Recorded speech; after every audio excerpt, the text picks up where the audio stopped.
I'm Kevin Devine, and I meet stars and celebrities right here on the streets of London and have great chats with them, like this. Now, I'm pretty sure this is Darren and Joel from Last of the Troubadours. How are you this morning? Kevin? Morning. How you doing? How you doing, guys? Now, I have to ask, it's about 10 o'clock in the morning. I know you're rock and rollers, so are you just coming out or are you just coming home?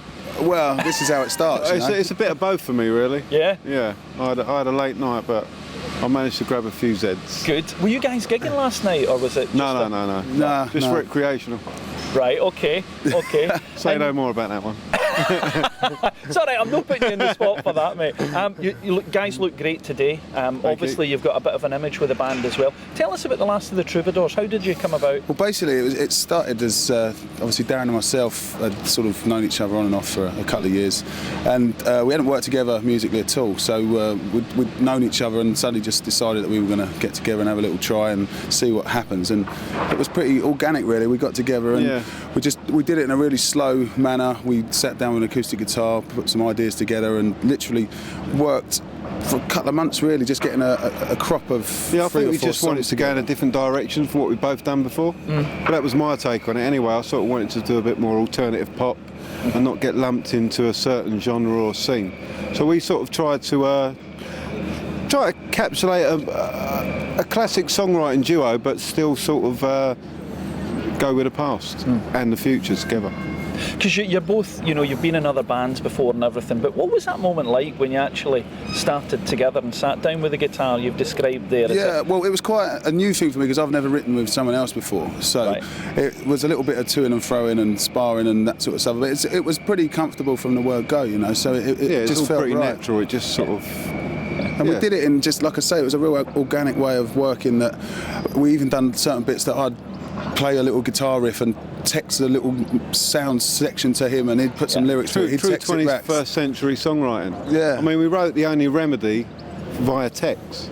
Really? Yeah. So he would send a guitar riff, I would send a melody vocal line, and we'd go from there. So that's absolutely incredible how it starts to come together. Yeah. I mean, they're not all written like that, obviously, but that particular one was, and that's both of our favourites. So I think we better stay in different countries and just text each other while we're writing. Because neither my liver or my bank balance can afford to be around too much. That's right, a musical career by text and email and things. Yeah, why not? And when you're starting out, as I say, you've been in other bands before, you're the guitarist, singer. Who were your influences when you were sort of getting going? Because you've obviously got a very certain style about you, which is that sort of British. Yeah, there's no need to be scruffy anyway. No matter who you are, so... Yeah, I suppose if you're talking style-wise and not music-wise, probably... oh no, there's too many really. I mean, music and style, I'd say Paul Weller, definitely. The Gallagher brothers, we're both big fans of. Old soul stars from the 60s, Elvis, them sort of people. Right, and talking about the soul there, because that seems to come through a wee bit in the music and things. Who were your favourite soul stars? I mean, the obvious ones for me, Marvin Gaye, Otis Redding, all the... Sam Cooke. The classic Motown sound. I mean, I've been brought up on that, a combination of that and the Beatles, and there's such a rich soul sound currently sort of moving around as well. I mean, if you look at the artists, is definitely soul in our music. Yeah. But we're not a soul band. But there's definitely soul there, definitely. If you look at the contemporary artists that I've certainly been inspired by, sort of likes of Kylie Minogue, Jason Donovan, big fan. But things like Miles Kane, I'm a huge fan of at the moment, and he's got a real sort of retro soul sound that runs through, as well as being quite rocky as well. So I mean, there's a lot of that has certainly influenced us. We were influenced by the Shadow Puppets, which is obviously the collaboration of Miles and Alex Turner, and essentially when we first set up, we were kind of worked that was our premise of how we was going to start. We sort of wanted to do that Scott Walker-y sort of sound, which we have got a bit still, but but as you evolve and you start writing songs, they take their own life, and then you get the Last of the Troubadours. And we'd sort of planned it to be a bit of a collective initially. We'd sort of be the nucleus, and we'd draft people in to be on various tracks and keep it quite open. But then we was going to be the thinking man's Wham, and then get everyone. He was Andrew Ridgeley, but let's just get that straight. He wanted to be the Pet Shop Boys, and I weren't having that. I'll tell you something, there's obviously a lot of chemistry between you guys there. Yeah, we're good, mate. Who are the boys that aren't here today, the rest of the band? You were talking about it being a collective. Yeah, they're my other mates. They don't really like Joel. So. No. Got no taste of it. But no, we've got Luke Jeffries is our drummer, and to be honest, you won't find a better drummer around at the moment. We sort of struck gold there, and it was helpful that he was my cousin, so he didn't really have a lot of choice, so he had to be involved. Family. Yeah, exactly. There's a dingle thing going on in our band, You could rename them the Emmerdales. And tell us about the first album. So it's an EP. We've got a first EP out, which is called Sooner the Better, for obvious reasons. We got Rob from the Rifles in on bass, so he's now a permanent fixture in the band, which is a great thing to have, I think. And that blew the whole idea of the collective out, because once we got together, it just worked. So there was no great need to rhythm go section, any so further. there's no point in getting in anyone else. And what's the big dream just now? So the EP's out, you're gigging, you've got some concerts coming up, and you're playing one of the festivals during the summer? Yeah, playing a couple of festivals this year. Yep. Yeah. Where can we see you? We've got one penciled up for 20th of July. We're playing the Lost Weekend Festival in Leicestershire. Brilliant. I can't remember exactly where it is, and we're just waiting to put pen to paper on a couple of others at the moment. But we're hopeful to sort of bombard the festival scene as much as we can and just get. I mean, right like any into band, we've spaces. got big ambitions, and it's world domination for us. So don't hold back. Reach for the stars, you might hit someone's ceiling. You never know. So. And you're quite right. I think you have to have that. I mean, we've got a lot of drive in the band. I think it's very important. So and talent that goes. He's the drive, I'm the talent.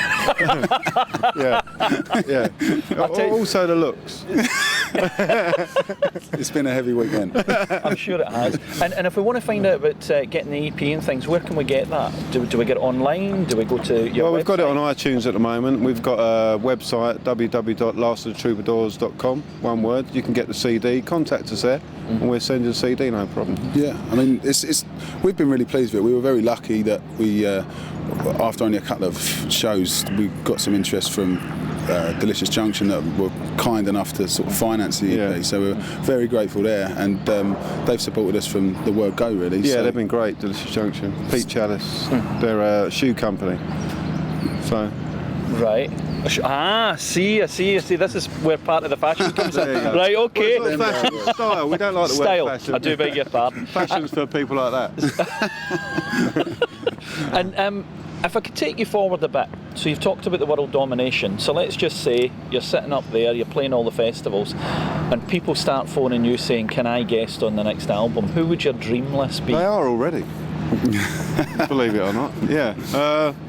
Joel, who's going to be on? I'd like to get Miles Kane involved. I mean, let's not hang around. I mean, I think he's fantastic at the moment.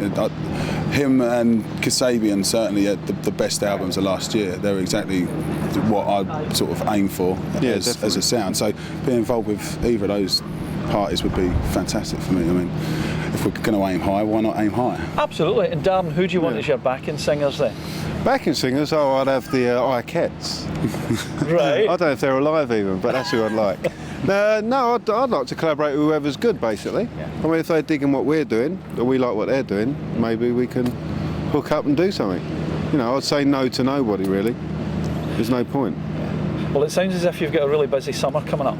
The EP's out, and I really wish you the best with it. Thanks very much. I appreciate that. It comes across really well that you've got your ambitions, you've got your sights set, and fingers crossed for everything happening. Final thing, do you Twitter as well? We do tweet, yeah. Darren loves a tweet. Go on then.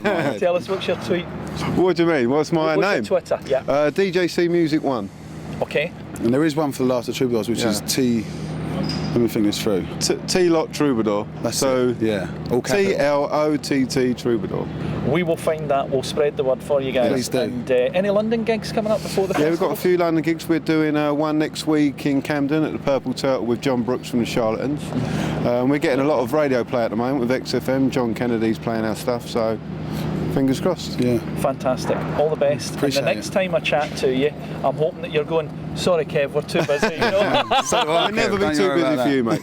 Now we've got that in camera now. Thanks very much. Cheers, bud. All the best for you guys. All the best. I'll let you go on with your rock and roll lifestyle now. Yeah, where's the bar?